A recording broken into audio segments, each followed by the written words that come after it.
Good morning and welcome. My name is Michael Newworth with the Dannon Company, and welcome to those of us here assembled at Haven's Kitchen in New York City, as well as to those of us watching via the live streaming. We will begin with a panel discussion, and I'll introduce these terrific folks in a moment, followed by some Q&A for those of us in the room. We will, of course, entertain any questions that come in via our Conan Wolf team. You can find the contact information at the bottom of the press release that was distributed at 8 o'clock this morning.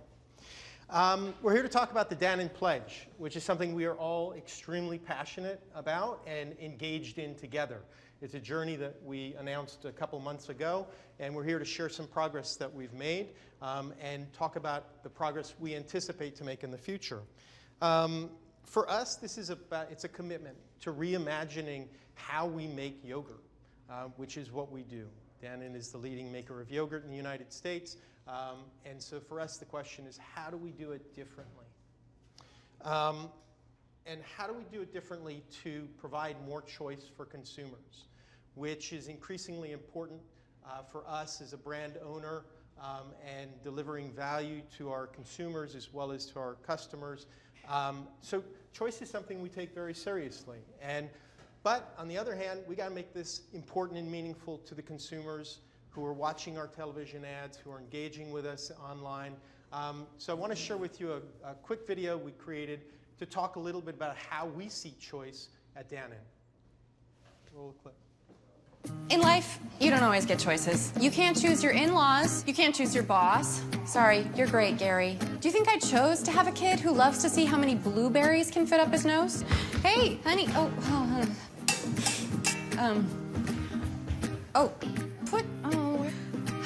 But there are some things in life that should be a choice, like what goes into my body, and definitely my kids' bodies.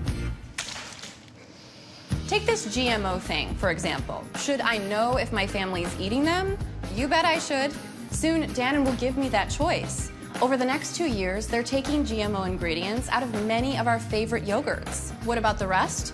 They'll be clearly labeling products that contain GMO ingredients. I've got to hand it to Dannon. They're giving it to me straight, and that's kind of my thing. Oh, that is not edible.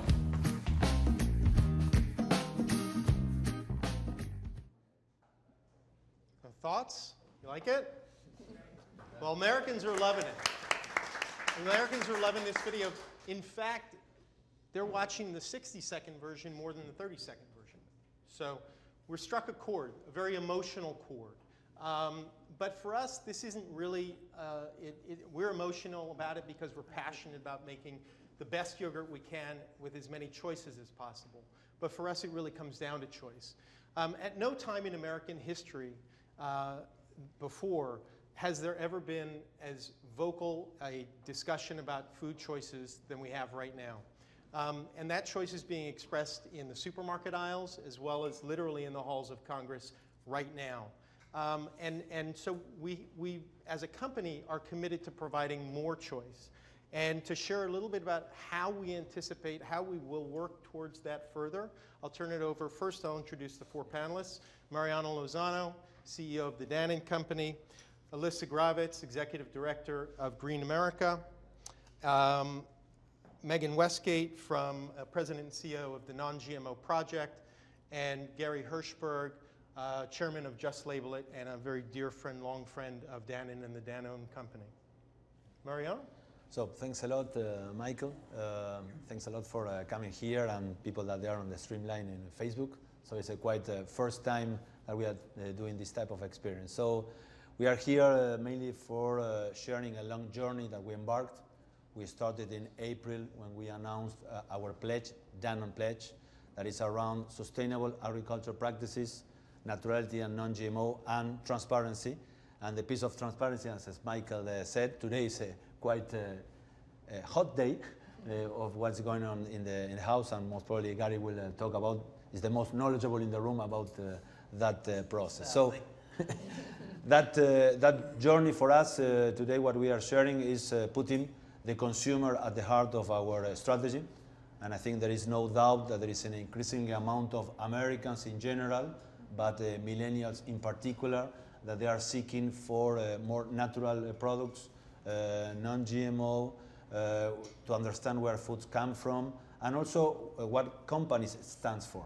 So as we put the consumer at the heart of our strategy, what we are launching and we are sharing today is the first step of this long journey that we have ahead, that is so massive undertaking that we cannot take alone, but we need a lot of friends and partners that could help us, could educate us, could teach us, and go along in this long journey. So today we are launching, for the people that are here can see over there, some products underneath Dannon brand and also Oikos brand. What we are launching today is a bit shy of 10% of our total volumes of a portfolio, so it's a first step, but still is a significant first step. And what we are doing there with Dannon, with certain products in Dannon and Oikos 0%, is to have the all-natural ingredients type of positioning. And for us, all-natural meaning fewer ingredients, that they are closer to nature, with cleaner labels, with ingredients that we can even pronounce, that they are not synthetic and non-GMO. So we will share later a bit of a detail, but to take an example of the Oikos 0% that we are relaunching and reimagining just now, we are moving anything from 14 to 18 ingredients to an average of 10 ingredients per flavor. We are having less ingredients because we are taking out the fructose and the carmine, and also the remaining ingredients, we are evolving them towards a much more natural positioning. So we are moving from, or evolving towards, from beet sugar to evaporated cane sugar, or from a traditional starch to a non-GMO starch, where our suppliers are certifying that those ingredients are coming from a non-GMO origin. So fewer ingredients, closer to nature, not synthetic and non-GMO. That is the main undertaking of this first step.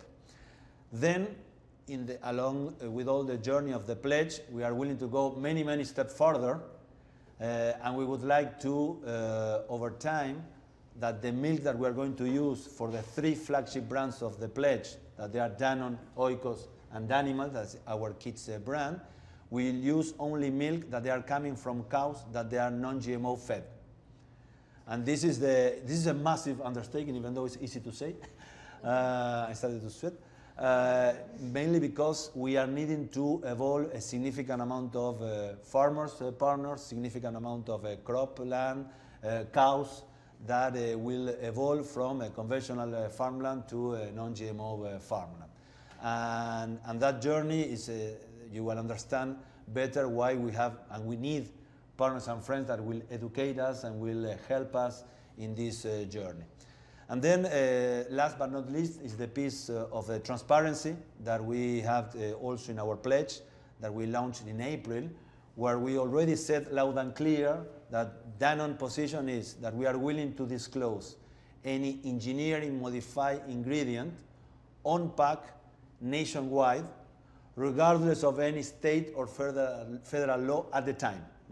And today seems easy, but that was in April, a few months back, when we already pledged that we are going to do that. And we were pledging that we are going to do that for towards end of 2017, but we have today high hopes that we are already undertaking those steps, and towards the end of this year, meaning 1 year in advance of our pledge, we are going to have all our products disclosing any engineering modified ingredient on pack nationwide. So that is something that gives us a high sense of pride, because we are one of the first, but not the only one, big company that we are moving on that, but I think we are the first one that we are saying loud and clear that we are willing to have that level of transparency on pack. So that's the reason also we are willing to engage further and deeper with Green America, where our primary focus will be on the availability of non-GMO feed that today is almost non-existent in the country. We are willing to engage with the non-GMO project to have a third-party verification, and that our utmost goal and dream is to have our 3 flagship brands being able to carry the butterfly stamp. That's still a long journey to go. And obviously, Gary, as Michael said, is a long-standing friend. not only chairman of Just Label It, but also chairman of our organic arm, Stonyfield, with whom is our sounding partner, is our key stakeholder that keep us on track, and very thankful for the three of you to be with us. So I will turn it to Alisa. Okay, great. Well, thank you, Mariano. Thank you, Michael. Thank you to the Dannon team. Thanks. It's an honor to be included in this discussion of the historic Dannon Pledge. As Michael mentioned, I'm the CEO of Green America. We are a nonprofit organization whose mission is to work with marketplace solutions for a more just and sustainable economy. We have three major program areas. We educate consumers about how they can use their purchasing and investing power to create a more sustainable and just economy. We work with small businesses to help them go green and emerge and thrive as green companies. And we work with whole supply chains to move whole supply chains towards sustainability. We have a program called the Center for Sustainability Solutions that works with energy, food, finance, and fair labor, and really focuses on the supply chain approach. And I'm talking today as representing our Center for Sustainability Solutions, our supply chain approach. I think that with all these dynamic people on the panel, I'm your resident wonk. So hopefully I don't get too far, no pun intended, into the weeds on transparency and, okay, caught out, yes. We are really honored to be collaborating with Dannon on this historic pledge. I've been doing this work for 35 years, and I can tell you that the Dannon Pledge is the biggest, boldest, most visionary, and most strategic commitment I've seen on the part of a major food company. You know, of course, the organic food companies have led the way towards a vision for a more sustainable food system. And with all the work that all of us have done together in organic over the years, we're at 1% of cropland in the US that's under organic cultivation. So clearly, if we really need to scale sustainability in agriculture, and we know for sure we need both organic and major commitments like the one that Dannon has embarked on. So I want to take a quick minute to tell you why I think the Dannon Pledge is so visionary and so strategic. First, it's what they're responding to what consumers want. The market data are clear. Here's some of the wonky stuff. Consumers want healthier, more responsibly grown food. As just one example, and I'm happy to talk more about consumer data later if you want to have your eyes glaze over, but it's just one example. A study that Nielsen did last year looked at 23 different attributes of healthy food. Everything from no growth hormone in dairy and meat to reducing artificial colorings in soup and salsas. All of these attributes, of all of them, natural and non-GMO were the two that consumers put as their highest priority.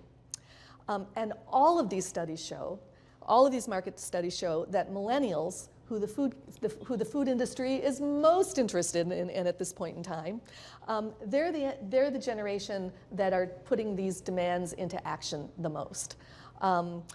For example, millennials are choosing to put more of their food budgets into healthy food than any generation previously.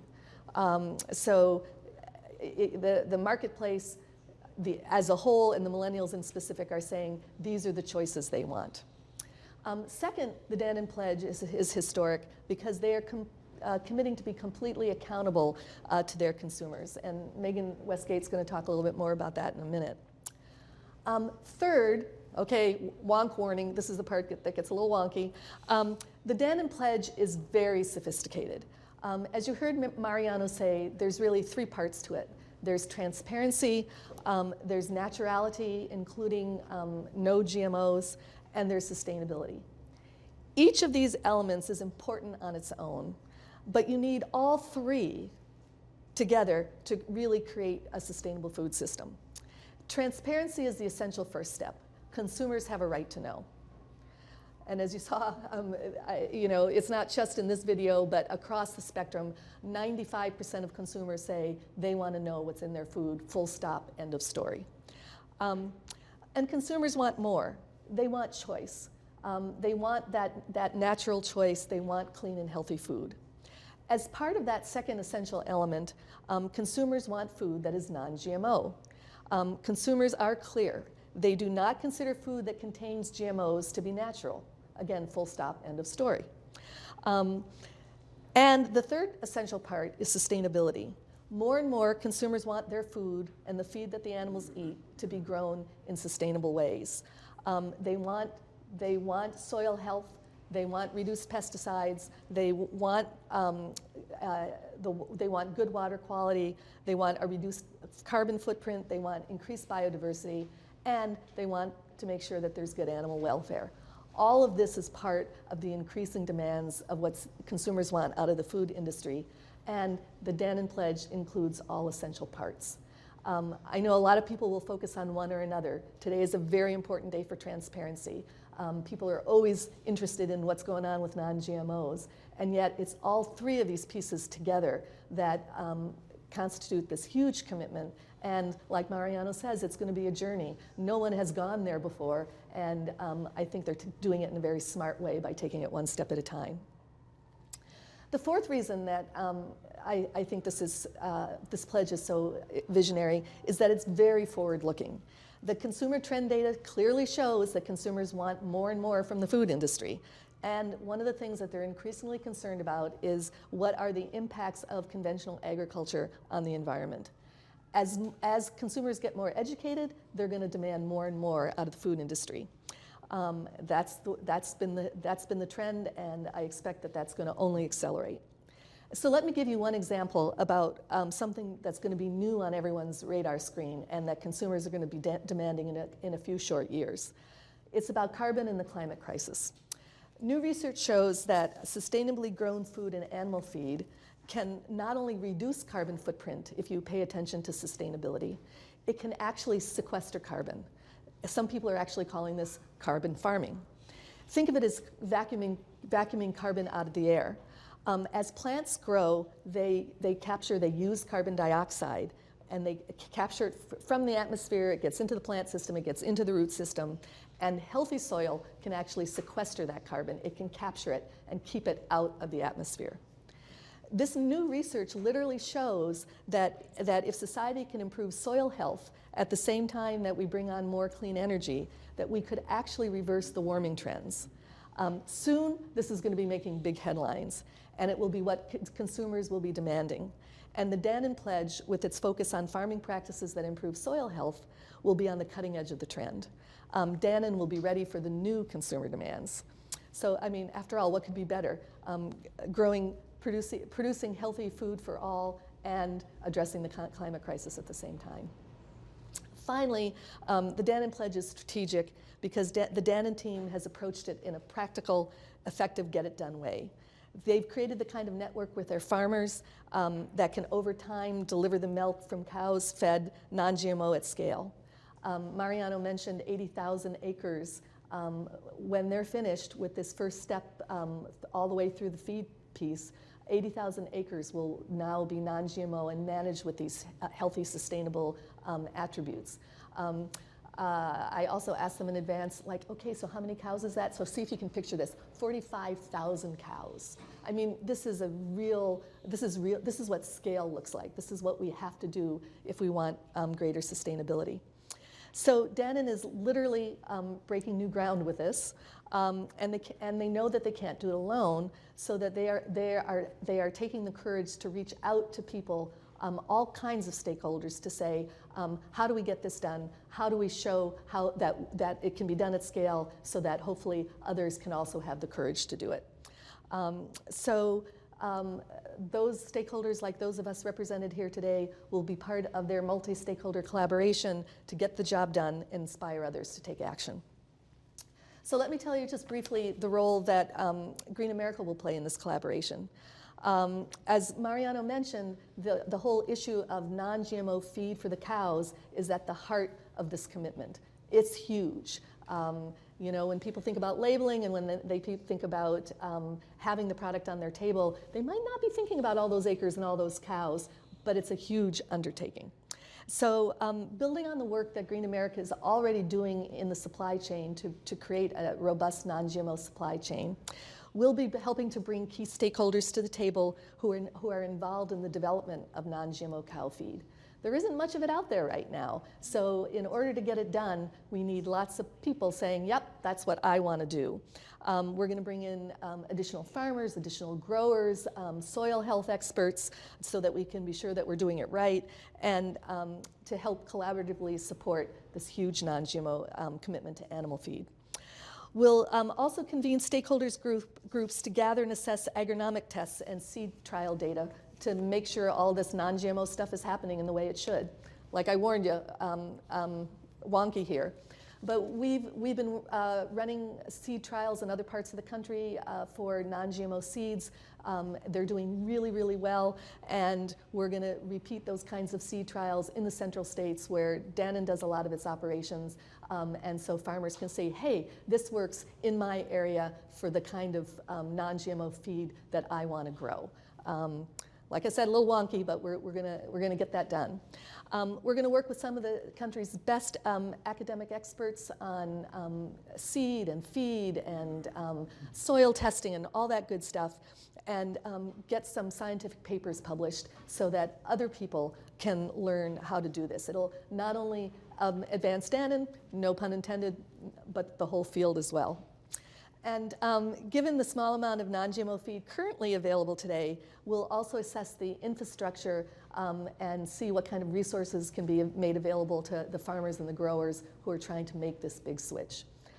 So that's the kind of work we'll be doing. It's going to be on the supply side. It's going to be kind of wonky. But if you're a wonk like me, hopefully you'll look forward to those research papers.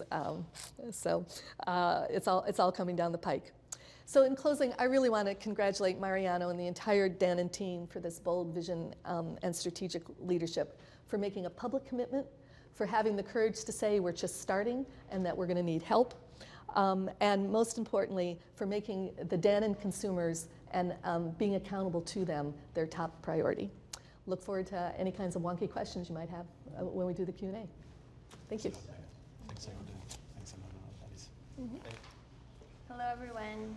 Thank you, Mariano and the Dannon team, for having me here. It's a very exciting day for us. So I'm Megan Westgate. I'm the Executive Director of the Non-GMO Project. And the Non-GMO Project, which is that little orange butterfly that hopefully you all have seen on food packages, we're a nonprofit organization that was incorporated in 2007 with a mission to preserve and build a non-GMO supply chain, educate consumers, and provide verified non-GMO choices. The project originally was started by natural food retailers. We were seeing in stores that increasingly shoppers were coming in looking for non-GMO choices, and they were having a hard time figuring out which food was GMO and which wasn't. At that time, there were a lot of self-made claims by manufacturers saying that something was non-GMO, but there was no third-party oversight and no consistency or transparency about the labeling of that. So the Non-GMO Project set out to create North America's first third-party standard certification program and label for non-GMO. And we spent the first few years just creating the standard, creating the system. The butterfly label launched in 2010, and since that time, it has become one of the fastest growing food labels.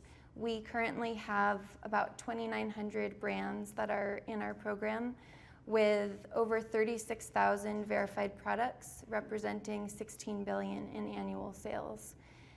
We believe that everyone has the right to know what's in their food that they're eating and feeding to their families, and also that everyone deserves to be able to access non-GMO choices. And we also recognize that we all vote with our wallets every time we shop, and that collectively, through that action, we have the power to change the way that our food is grown and made. We also believe that building a non-GMO supply chain is a really critical step of transitioning towards a safe and healthy food supply for future generations. And so today's historic announcement by Danone is very exciting from the supply chain perspective when it comes to non-GMO. And part of the reason for that is because most GMOs are used for animal feed. If you look at corn, for example, less than 10% of corn grown in the United States is used for human food. A lot of it's used for ethanol, and about 40% of all U.S. corn is used for feed. So when we talk about building a non-GMO supply chain, addressing animal feed is really critical. And the non-GMO project standard is the only program that requires ongoing testing of animal feed. That level of rigor just isn't anywhere else. And the reason that that's so significant, again, is because if we really want to build a non-GMO supply chain, we've got to address the feed. But the reason that the non-GMO project is the only one requiring that level of rigor is it's very difficult. You can't find out from testing milk or yogurt or any other animal products whether or not the animal ate GMOs. You have to get back to the feed level to be able to find that out. And that adds, honestly, non-GMO verification is already complex, but then you add in the step of having to get all the way back to the feed level, and I can say hands down that verifying animal products is the most complicated part of our standard. It is the hardest type of product to verify under the non-GMO project. And that's why this commitment is so historic, especially when you look at the scale that we're talking about and the impact that it's going to have. So I'm really pleased to be here and look forward to answering questions that you have, and can get into more details about testing. I'm at risk for being a wonk too, but I'll see how much you want to find out about that. Yeah, I think that for us at the Non-GMO Project, we really recognize that scale is essential to our mission, and the scale of not only addressing animal feed, but a company of Dannon's size is really a huge step forward in support of consumer choice and access to meaningful non-GMO products. So I'm eager to get to your questions, and I'll try to be brief. I just have to set this all in a historic context. This is a really odd day for me. I've been sitting here, literally 3 Congress people have called in the last 10 minutes because the vote's about to happen. That's odd in itself. But also sitting here with Dannon, my sister company, as I think you all know, I started Stonyfield back in '83. Ever since the first moment I began my life's work as an adult, I was in organics all the way through, and so in 2001, when I ultimately sold it to Dannon, it was a scary decision, to be perfectly honest with you. By then, we had grown the company to around $100 or so million in sales. It's now around $400 million, and I've been, of course, a partner with Dannon ever since. I literally invented the Oikos name. That was my license plate in college. And by the way, it's kind of interesting that Oikos is one of the 3 brands here, because just a side note, Oikos is the root of the word economy and economics. It's the study of the home. And so it's absolute poetry that Dannon would choose to make a product that is dedicated to the study of our home, the earth, a non-GMO product. For me, it's just, like I say, pure poetry. But so I'm here with a sister company who I'm very proud of. It's very vindicating of my choice, who I went with back then. But also, I think it's important to understand the whole GMO thing in a very important context that's been alluded to by my colleagues, but I want to just say it dead on.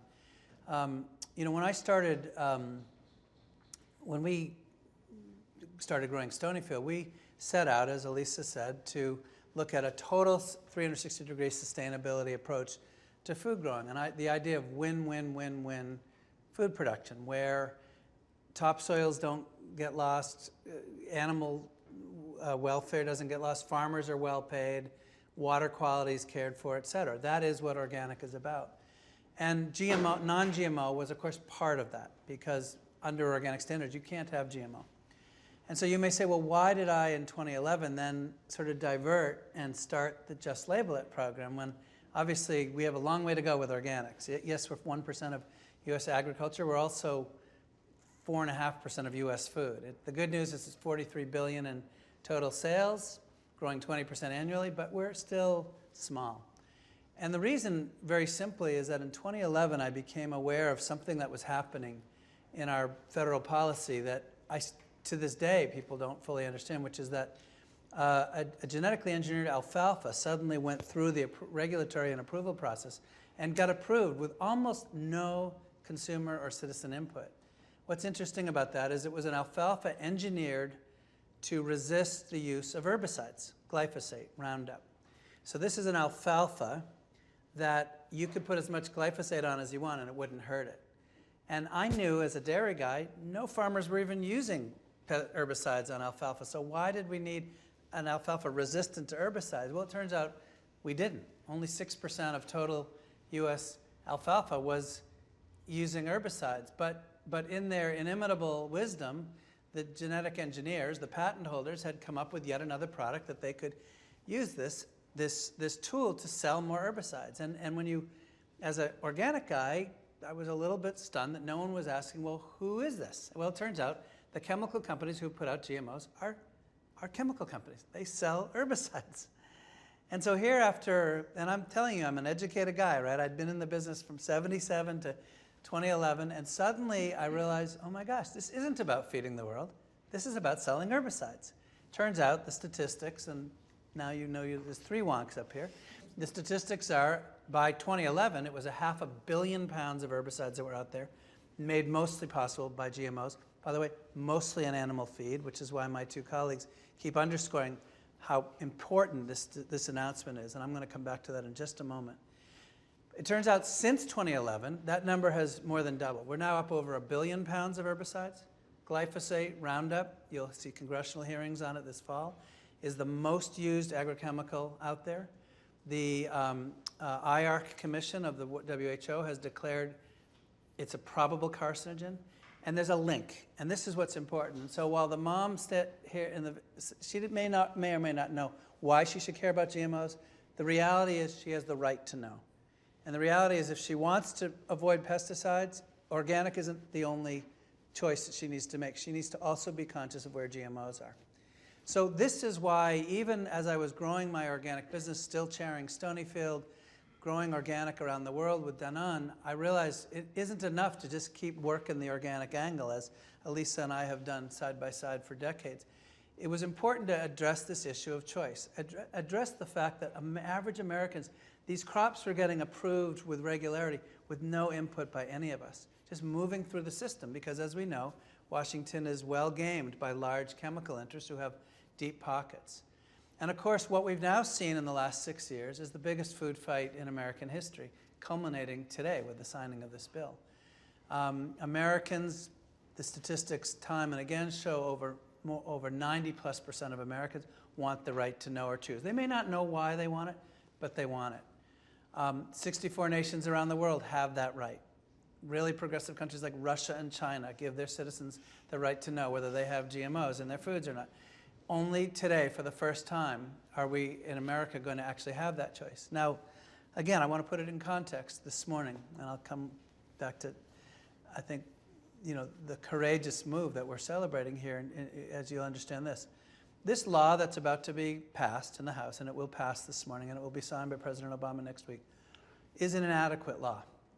It's not adequate. There are major flaws, there are major holes. It needs a lot of work. And we're working on it. The questions of definitions of GMOs that will go in the rulemaking, questions of enforcement, the use of a QR code, which is a gimmick, which I tell you, this woman here, she doesn't want to take out a scanner in a store with that little dude running around and try to, scan her. I mean, and you may have seen Just Label its video on this with Gwyneth Paltrow, which sort of exposes, it's just ridiculous. And so we Just Label it as opposed to the bill, but it's going to pass. And so in the big picture, the context in which all my colleagues have spoken about today, it's important to step back and say, yes, it's a problem. Yes, we have to work on it. But overall, in the big picture, coming from 2011, where 0 consumers had any knowledge that we were having this sort of epidemic of new genetically engineered pesticide-enabling products getting approved, this is progress. And you got to see it that way. But what this law really shines a light on, and this brings me to our moment here, is the critical importance of responsible companies now to do the right thing. And that's why I came down from New Hampshire this morning, even though I should be, on the House floor. This is what Elisa and Megan have said. This is an immensely bold move. Megan just made clear, Elisa made clear, just how complicated it is to take on GMO feed. 90% of feed out there right now is non-genetically engineered. So when you have the largest yogurt brand in the country saying they're going to do this, you have to understand they're going up against a megatrend. Now, it hasn't always been this way. These feeds were first introduced in 1996. This is kind of less than a generation. And we got into it pretty quickly, and we can get out of it quickly, and it starts with moves like this. But what you have to understand is that we all know Washington's broken. We all know that we're not getting sort of perfect policy out.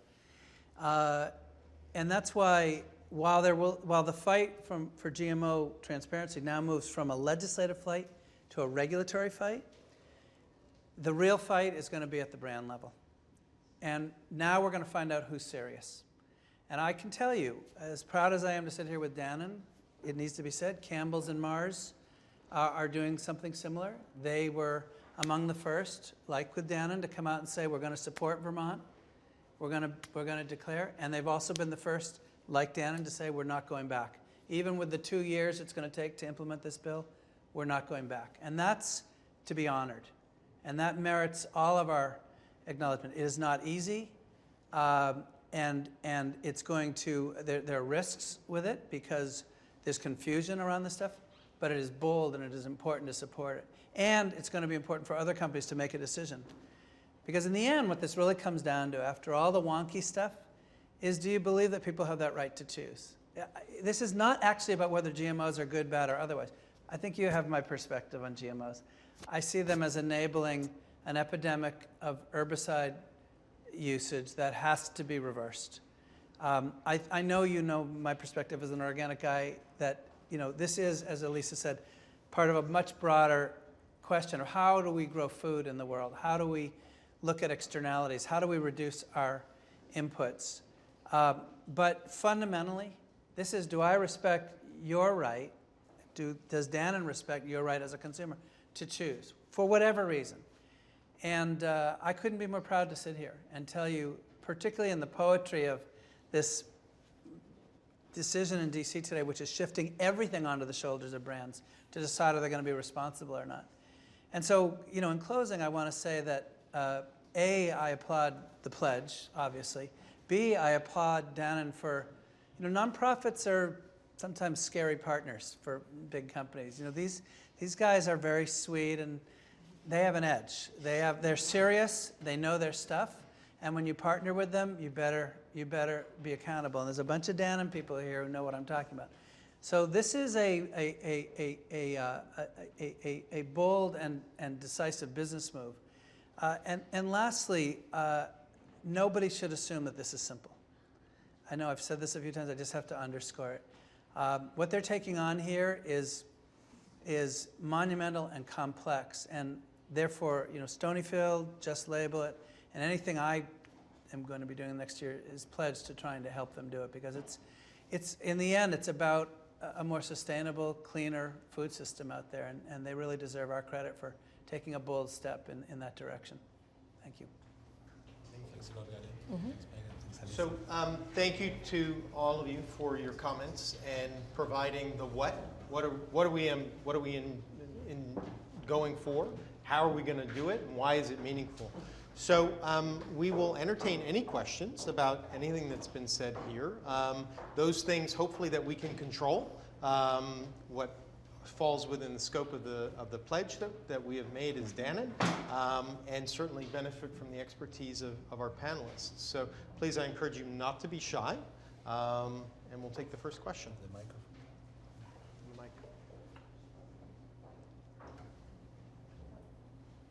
First of all, congratulations.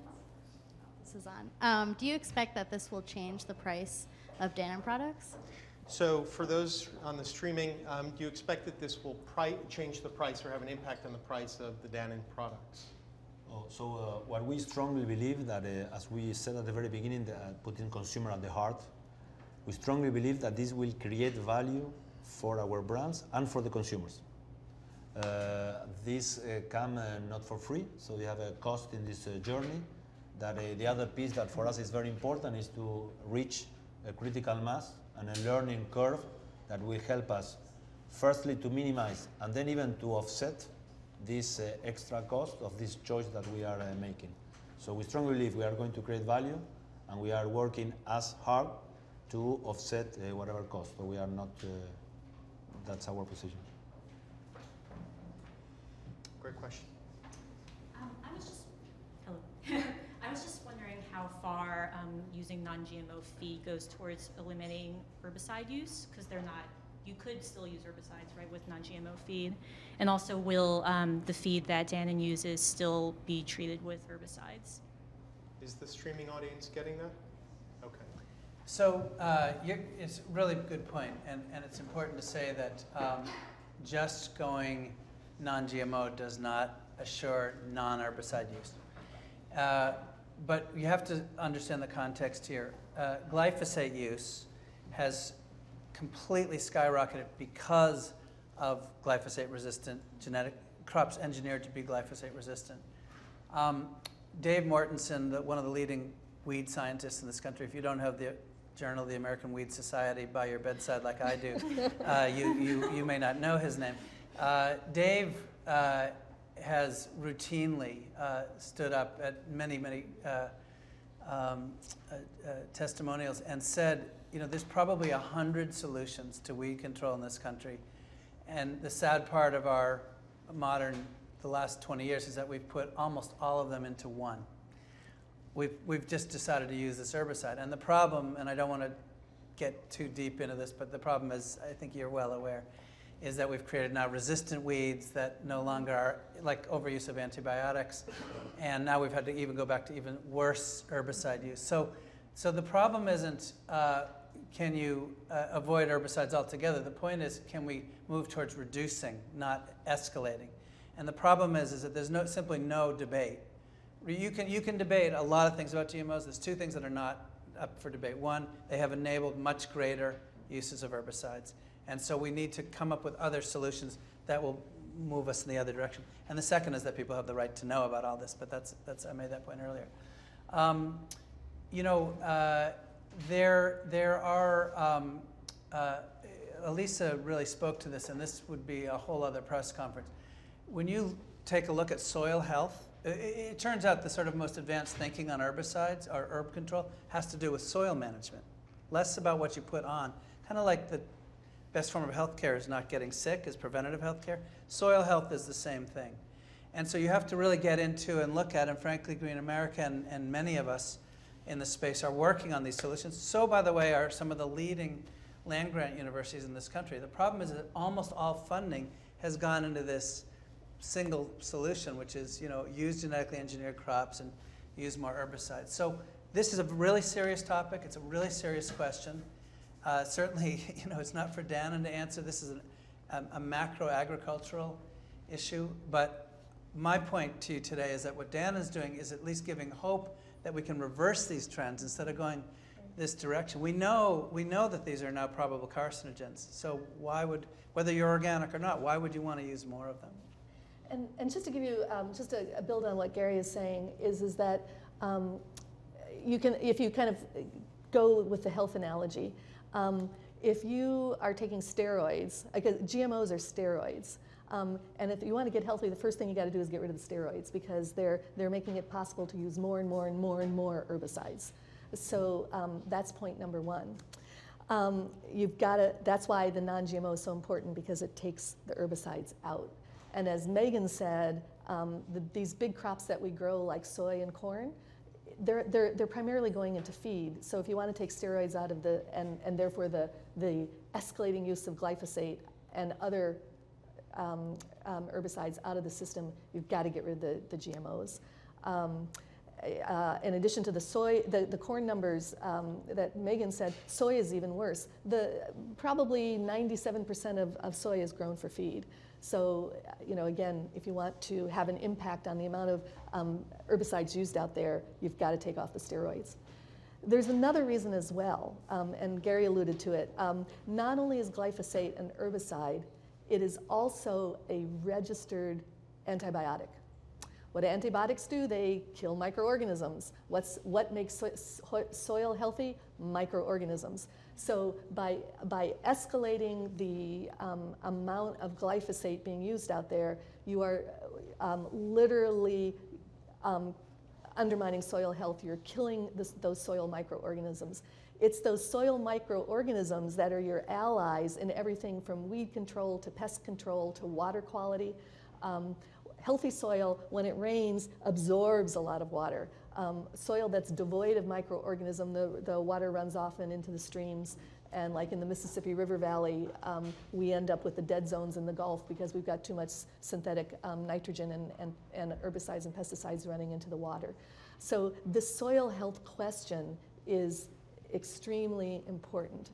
And that whole conversation I was talking about carbon, the ability of soil to sequester carbon, if you're killing the soil microorganisms, you do not have that ability, and that's one of the reasons we have a big problem with soil. So we're killing the ability for soil to do its job in controlling carbon, and we've got to reverse that. So it is probably a whole nother press conference, and it does get very wonky. But that's also, I want to point out the combination of, again, I want to underscore what Dannon is doing with the three parts of their pledge. The first, the transparency, so consumers can know what the heck is going on. The second is the naturality, which includes non-GMO. And the third is the sustainability piece. So how do we grow those non-GMOs in a way that's going to maximize soil health, that's going to maximize the ability for the soil to absorb the water? This is, again, it's brilliant. And it's a bit wonky, but it's worth underscoring again. It's having all those three pieces together. And the non-GMO is important because it'll remove these steroids from the system. And it's also looking at how do we grow these non-GMOs in a sustainable fashion. That's the genius here. It's a very important question, and you have very passionate people. I will not touch on the expert piece. I will touch the second piece, that I will build it on the importance of the journey. So we only buy milk from farmers that we know. We call them farmer partners. And for us, the mission of this pledge is that we are on-growing roughly 1/5 of the feed in our farms with our farmer partners. And the other 80%, we are going to grow it with nearby farmer partners. When we are talking about the 80,000 acres of conventional farmland that we are willing to convert, and the 45,000 cows are from people that we know and we work with side by side. So the importance of the journey is not to go out there and buying from Eastern European countries some existing non-GMO feed. The beautiness of the pledge is to develop almost from scratch a non-GMO feed supply chain, because we are going to do with our own, together with our own farmer partners, plus the nearby farmer partners. So we are talking about 16 farmers and almost 300 crop farmer partners that we are willing to all evolve. And this will take time, because we need to plant the seed, we need to grow, then we need to harvest, then we need to feed the cow and the likes. And that's the reason the timing. These are first steps that we are sharing here. But we are far still from our utmost goal to have complete the full third-party certification towards the butterfly stamp on our packaging. But I think it's important of understanding what it takes to go through that. And thanks for the question. Next question. Are you going to commit white wave products, brands, to the Dannon Pledge down the road? So let's say on that announcement of last week, I could only say that we are very happy that our parent company, Dannon, engaged in the acquisition of white waves, but still need to go through the regulatory and customary process that will take anything around 4 to 6 months to have that deal completed. So we are in a very early stages to talk about that, but we are very happy that our mother company, Dannon, did the announcement last week. I will add that Silk, which is of course one of the White Wave brands, has many non-GMO project verified products. We've been working with them for years on sourcing non-GMO soy. One last question. Yes? This health and science I don't understand, but you were talking about you have to go to the animal feed to identify the GMOs. If that's the case, can the body actually detect? If you can't detect it in the end product, can the body detect it? Is it harmful? So this is one of the many areas where more research is needed. There have been studies where scientists have been able to identify in meat and milk that the animal ate GMO feed. But there is a big leap between that and being able to create a commercially replicable quantitative test to say, what was the threshold of GMO in that animal feed. So there are studies that indicate that yes, it does have an impact on the animal products. It may have an impact on the human body, but that's a big question mark, and that's why that underlies a lot with GMOs of why we need an informed choice, because this really is an experiment. And as Gary mentioned, in the United States, we are one of the only populations in the developed world that doesn't have access to this information. We are unwillingly part of this experiment until companies like Dannon step up and create an alternative for people. If I could answer your question slightly differently. I don't think well, I'll say it this way. Just Label It did not take on the goal of mandatory GMO transparency because we believe that GMOs might harm your health. We have no position whether they're healthy or not. We took it on because people have the right to choose for whatever reason. I would submit that the herbicide issue is a perfectly adequate reason all by itself. If these GMOs have truly enabled, and they have, a situation where now, depending on the day, between 70 and 100% of the rainwater in the Midwest now contains glyphosate, which is, by the way, the U.S. Geological Survey data, then we as a country need to stop and say, is this the kind of system we want, where pregnant women, kids playing in the soccer field are having glyphosate raining down on them? Whether GMOs do anything to your body or not, whether your body can detect them or not, I would say it's a material question. And when you get to the heart of this question of transparency, our federal government has been tied up in knots over this question of what's material. It gets very wonky, and there were some brilliant things done by the chemical companies back in the early 90s to say it's not material if they look, smell, and taste the same, which is kind of what you're getting at. That's not relevant. What's relevant is, do I have the right to choose the kind of food system I want? I thought this piece was beautiful because that's what this woman's saying, and she speaks for all of us. You bet I want that choice. Why I should want it, why I should care, that's my business. But I should have that choice. That is what we do in this country, I believe. So today, again, flawed bill, but we're moving in the right direction. But really exciting to have a major global brand, a major national brand say, regardless of what they do in D.C., I'm going to side with my consumer. That's what I think you really should take away from this.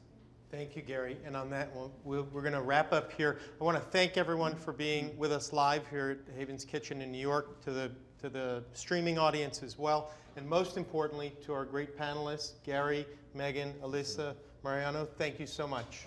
Thank you, Michael. Thank you.